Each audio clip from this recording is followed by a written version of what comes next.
explain to us why free cash flow is such a key part of your investing strategy. For sure. And so just maybe taking a step back, right, and thinking about what we're talking about here. Free cash flow. What that really means is unencumbered cash flow. When you think about any business, right, a private business, your corner store, the convenience store, a restaurant, or Apple, Google, Microsoft in the stock market, what's the value of that business? The value of that business isn't what's happening in AI or what's their AI platform or what the regulations are saying or what, how fast revenues are growing. The value of that business is how much cash that business is generating. That's what free cash flow is. It's what's left over after you've paid the expenses, after you've paid the tax man, you've paid interest expense, you've invested to grow the business. Whatever is left over, that's free cash flow. And historically, companies, whether private businesses, public businesses, the value of those businesses is how much cash flow is being generated today and how much it's going to be generated in the future. So for us, we almost have this like dogmatic religiosity around free cash flow generation. We want to find businesses where the marketplace doesn't believe how much cash flow is being generated, and we want to invest in those businesses.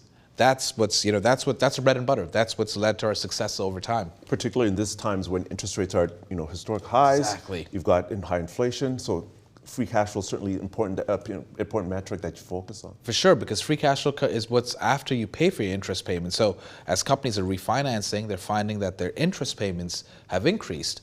But if you focus on free cash flow and companies that are growing free cash flow, that provides some insulation against it. Okay, so given that backdrop, there are a few secular themes that you're interested in right now. Let's go through a few of them. We'll start with luxury. Sure. So for us, right, it's two things. We'll start off like we want to find companies that are growing free cash flows. But I guess the precursor to that is you want to be in industries that have these secular growth attributes, right? It's one thing to be a great business, but if you're in a declining industry, you're almost beholden to the forces of that industry.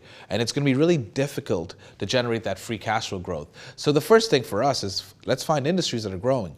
One of the industries that are growing is luxury spend globally, right? High-end luxury spend, the high-end consumer, unlike the low-end consumer, isn't feeling that pinch of inflation because they have more disposable income.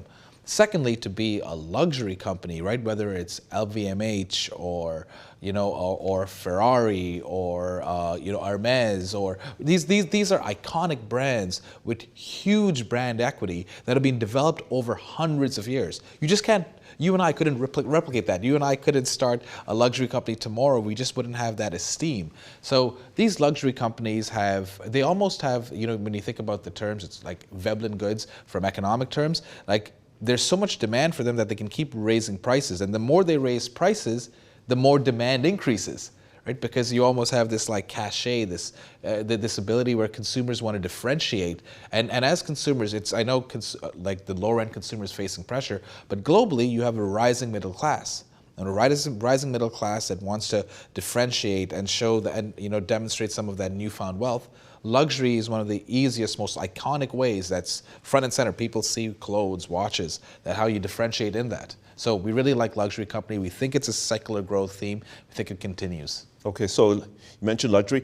Are you also focusing on some green themes, whether it's electrification, clean energy, or the need for stronger energy grids? So that's a great theme. So when you think about, just more recently, what's been in the news? It's been the Inflation Reduction Act, right, by the U.S. passed, which really is a clean energy bill. We hear about Europe that is also trying to follow and subsidize clean energy. Globally, we know that the energy transition is full force. So first, this is a very easy way where a lot of dollars are being spent and invested in capital investment to try and move collectively the profile from industry, manufacturing, energy usage towards more clean energy sources. So for us, what we're trying to do is think about how can we participate in this, right? And you can try and pick, your EV, or you can try and pick solar panels, but for us, an easy way to think about clean energy is thinking about if you need electrification, you need more wiring. If you need more wiring, the most efficient transmission for electricity is copper. Think about copper companies, right? They have a long tail of demand ahead of them. If you need electrification, you probably need to improve your grid infrastructure. If all of us plugged in our EVs into the grid today, we'd probably blow up the grid. There's not enough capacity. So, retrofitting the grid, improving the capacity. So companies that are tied to that, and I can, give you some names there. But that's, for us, it's always thinking about what's the secular themes and which companies can we identify that will participate in that growth. Okay, so I want to move on to healthcare. Talk to us about that sector. Yeah, so sadly, the world's getting older. Everyone's getting older. We're all getting older. I know. Like, there's no avoiding it. And when I think about that, as you have increased wealth, and globally, like we're just like demographic challenges where less births and people living longer. Healthcare is an obvious example of a secular growth theme. Like it's counterintuitive, but as people grow older and want to prolong and ensure that they have the same lifestyle, they spend more on healthcare. Right, so everything from drug discovery to to actually like pharmaceuticals to companies that help support a healthy lifestyle. That whole healthcare theme has a secular growth aspect to it. And again, here, right, we like for us, that's one of those areas where we just think that spending in healthcare is going to keep increasing as people want to have the same lifestyle they did and want to improve their health outcomes. And we want to find companies that participate in that. Okay. Now, just before the show, you and I were talking. I mentioned that I just recently came back from Italy. So talk to us about travel, because demand seems to be pretty strong for people to travel, particularly internationally. Oh, I think that continues. So even pre-pandemic, what you found was experiential consumption. People were moving towards, and I called it like the, like just colloquially, like the Instagram generation. Everyone goes to these beautiful places and takes pictures, and everyone's doing it, but and post these pictures on their social media. So even pre-pandemic, you had this movement towards experiential consumption, vacations, new areas, travel. The pandemic hits. What happens? We're all quarantined at home. We're restricted. Goods demand, really increases. People, because are retrofitting their homes because they want a better environment.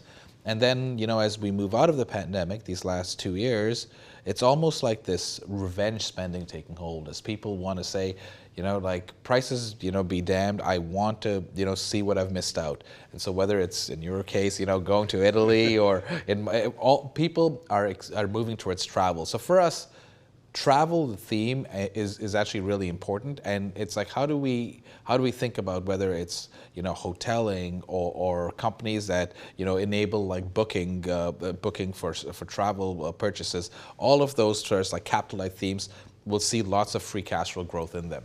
Okay, so within those sectors, what sorts of business models create the free cash flow performance that you're looking for? Yeah, so we talked about this idea about identifying companies and in industries that are growing cash flow. Like something, so I think people sometimes forget, like regular businesses, what we're really looking for is leadership. I'll give you an example, right? In terms of free cash flow generation, that might seem counterintuitive. Let's pick two companies.